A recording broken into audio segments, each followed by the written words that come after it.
Hello, this is Bhavay Gupta and today we will study Chapter 9 Mechanical Properties of Solids. ये हैं वो topic जो हम इस चैप्टर में से स्टडी करेंगे. Introduction, elasticity, plasticity, stress and strain, Robert Hooke's law और स्ट्रेस स्ट्रेन कर्व. फर्स्ट इस चैप्टर का इंट्रोडक्शन. जनरली एक रिजिड बॉडी का मतलब होता है एक हार्ड सॉलिड ऑब्जेक्ट जिसके एक डेफिनाइट शेप और साइज हो. बट रियलिटी में बॉडीज़ को हम स्ट्रेच कर सकते हैं, कंप्रेस कर सकते हैं और उन्हें बेंड भी कर सकते हैं. इवन की जो रिजिड स्टील बार होता है उसे भी हम डिफॉर्म कर सकते हैं अगर हम एक large amount of external force जिसे हम कहते हैं हीट उस पर अप्लाई करें. तो इसका मतलब है कि सॉलिड बॉडीज़ परफेक्टली रिजिड नहीं होती.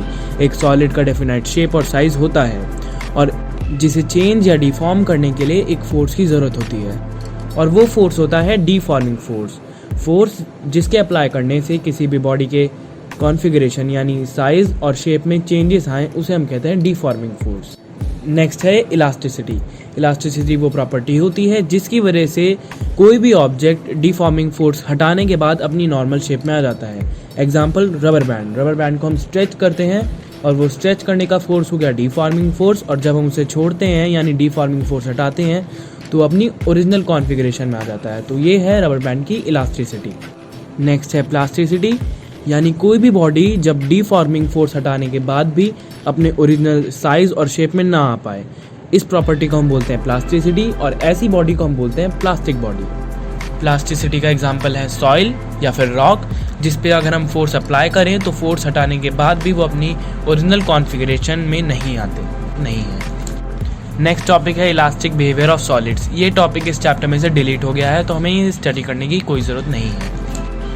स्ट्रेस रेशियो होता है किसी भी ऑब्जेक्ट को जब हम डिफॉर्म करते हैं तो उसकी डिफॉर्म्ड एरिया A और जो इंटरनल फोर्स प्रोड्यूस होता है F, उसके रेशियो को हम बोलते हैं स्ट्रेस. तो स्ट्रेस का फॉर्मूला भी यही है, स्ट्रेस इक्वल F/A. स्ट्रेस की SI यूनिट होती है न्यूटन पर metre square. CGS unit system में इसकी यूनिट होती है डाइम पर सेंटीमीटर स्क्वायर और डायमेंशनल फॉर्मूला होता है ml-1t-2. स्ट्रेस टू टाइप्स के होते हैं, नॉर्मल स्ट्रेस और टेंजेंशियल स्ट्रेस.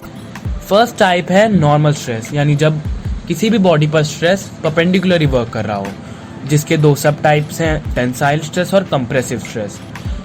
सेकेंड टाइप है टेंजेंशियल स्ट्रेस, यानी जब स्ट्रेस बॉडी के पैरेलली एक्ट कर रहा हो, तो इसको हम बोलते हैं टेंजेंशियल स्ट्रेस.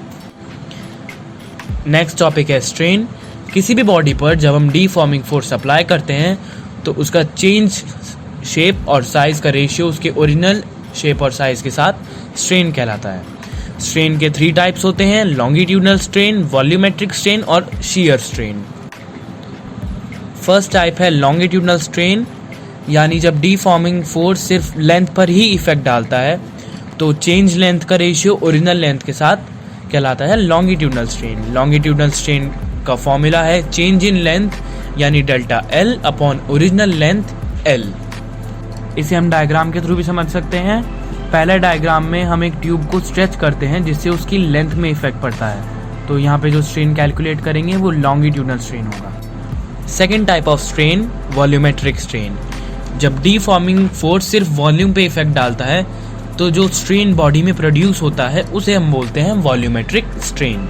इसका फॉर्मूला होता है change in volume that is delta V upon original volume that is V. Second volumetric strain का एक सिंपल एग्जांपल हो सकता है कोई भी क्यूब जिसकी वॉल्यूम V हो, तो जब हम उसे कंप्रेस करेंगे तो उसकी वॉल्यूम थोड़ी कम हो जाएगी. इसका कोई एग्जांपल हमें चैप्टर में पढ़ना नहीं है. नेक्स्ट टाइप ऑफ स्ट्रेन है शीयर स्ट्रेन. जब भी किसी बॉडी पर टेंजेंशियल स्ट्रेस की वजह से उसके एंगल में एक टिल्ट आता है, यानी उसका एंगल थोड़ा सा चेंज हो जाता है, तो उस स्ट्रेन को हम बोलते हैं शीयर स्ट्रेन, जिसका फॉर्मूला है simple theta equal delta L upon L. Shear strain को आप डायग्राम के थ्रू भी समझ सकते हैं. डायग्राम में एक सिलेंडर पर टेंजेंशियल स्ट्रेस अप्लाई किया गया है जिसकी वजह से उसका एंगल टिल्ट हो गया है, तो ये जो एंगल टिल्ट हुआ है इसी स्ट्रेन को हम बोलेंगे शीयर स्ट्रेन. इसी में एक सब टॉपिक है इलास्टिक लिमिट. इसी का एक सब टॉपिक है इलास्टिक लिमिट, यानी एक मैक्सिमम स्ट्रेस लेवल जिसे अप्लाई करने के बाद बॉडी अपने ओरिजिनल फॉर्म में आ जाए. अगर इलास्टिक लिमिट से हम ज़्यादा फोर्स अप्लाई करेंगे तो बॉडी ओरिजिनल फॉर्म में नहीं आएगी, तो इस मैक्सिमम लिमिट को हम बोलते हैं इलास्टिक लिमिट। नेक्स्ट टॉपिक है हुक्स लॉ। हुक लॉ हमें बताता है कि इलास्टिक लिमिट के अंडर, यानी उस पॉइंट तक जब तक बॉडी में परमानेंट चेंज ना हुआ हो, तो जो स्ट्रेस और जो उसका करस्पॉन्डिंग स्ट्रेन प्रोड्यूस हुआ है उसका रेशियो कांस्टेंट रहता है। यानी इलास्टिक लिमिट के अंडर जब बॉडी में कोई भी परमानेंट चेंजेस नहीं होते, बॉडी अपने ओरिजिनल स्टेट में वापस आती जाती है, तो वो जो स्ट्रेस प्रोड्यूस होता है उस पर और साथ ही साथ उसका करस्पॉन्डिंग स्ट्रेन, उनका रेशियो कांस्टेंट रहेगा, उनमें कोई चेंज नहीं आएगा, और इस कांस्टेंट को हम बोलते हैं modulus of elasticity. Next topic है स्ट्रेस स्ट्रेन कर्व। ये कर्व्स यूज़फुल होते हैं किसी भी गिवन मटेरियल की टेंसाइल स्ट्रेंथ को समझने के लिए। ये जो नीचे एक फिगर है, ये एग्जांपल है स्ट्रेस स्ट्रेन कर्व का, और इस कर्व के बारे में हम पढ़ेंगे इस वीडियो के पार्ट 2 में। इस वीडियो में हम इतना ही पढ़ेंगे। Make sure